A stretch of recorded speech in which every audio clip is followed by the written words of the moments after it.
నమస్తే అన్న. కొడంబరాజు వచ్చి 2.5 ఏళ్ళు అవుతుంది. ఎలా ఉంది పరిపాలన? రైతులకైతే చాలా ఇబ్బందిగా ఉంది ఈ పాలన అనేది. ఏది కూడా గిట్టుబాటు ధర అనేది లేదండి. ఈ సంవత్సరం చూసుకుంటే జరిగిన 2 సంవత్సరాల్లో జగన్ గారి పాలన ఉన్నప్పుడు ఏదైతే ఈ పోగా అనేది 353 రూపాయలకి కొన్నారో అది ఈ రోజు 273 రూపాయలు కొంటున్నారు. అలాగే మొక్కజొన్న రైతుగా నేను రైతుగా చెప్తున్నాను, గిట్టుబాటు ధర అనేది 2700 అనగా కానీ 100 కిలోలు కూడా కలిసి కూడా ఎంత కొన్నారంటే 1850 రూపాయలు కొన్నారండి. ఏ వ్యవసాయంలో ఏది చూసుకున్నా గిట్టుబాటు ధర అనేది ఈ పాలనలో లేదని రైతులు చాలా అసంతృప్తిగా ఉన్నారు. లేదు, రైతులందరూ ఆనందంగా ఉన్నారు. జగన్మోహన్ రెడ్డి రెచ్చగొడుతున్నాడు అంటున్నారు. అది అనేది వాస్తవం కదండి, అవాస్తవం ఉంది. అది ఖచ్చితంగా అవాస్తవం అనేది ఏంటంటే ఆ రెచ్చగొట్టేది నిజంగా ఉంటే ఈ వేళ రేట్ అనేది ఈ పొగాకు బోర్డు దగ్గరికి వచ్చిన రైతులకి 273 రూపాయలకి కొండవనే జరుగుతుంది.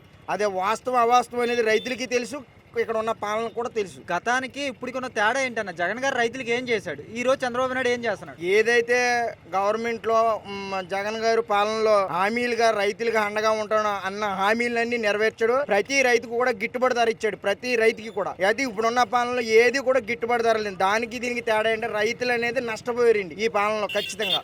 నారా లోకేష్ సవాల్ చేశాడు జగన్మోహన్ రెడ్డికి, రాసి ఇచ్చిద్దామని చెప్పి. నిజంగా ఏంటి సవాల్ అనేది చేస్తూ ఉంటారండి. ఆ సవాల్ అనేది నిరూపించుకోరండి ఎవరైనా సరే.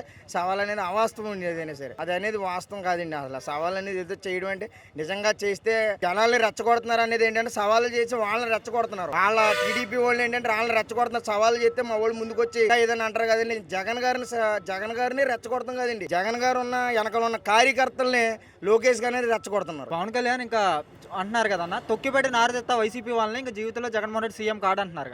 అసలు పవన్ కళ్యాణ్ ఎప్పుడు అవడం సీఎం, ఎందుకంటే ఆవిడ కూడా బానిసత్వం వహించాలి. అది వాస్తవం. ఏంటంటే ఇప్పుడు గతంలో జరిగిన ఒక ఎలక్షన్ ఏంటంటే నేను సింగిల్ గా పోటీ చేస్తాను. ఎలక్షన్ వచ్చేటప్పటికి మనకి ఏమీ లేదని మళ్ళీ చంద్రబాబు నాయుడు రేపు వద్దన్న చంద్రబాబు నాయుడు వద్దంటే జగన్ దగ్గర కూడా వస్తాడండి ఇదే పవన్ కళ్యాణ్. ఇది ఖచ్చితంగా జరుగుతుంది. మేము రానివ్వం కానీ మేము వస్తాం, మేము రమ్మంటే రావడానికి కూడా సిద్ధంగా ఉన్నాడు పవన్ కళ్యాణ్.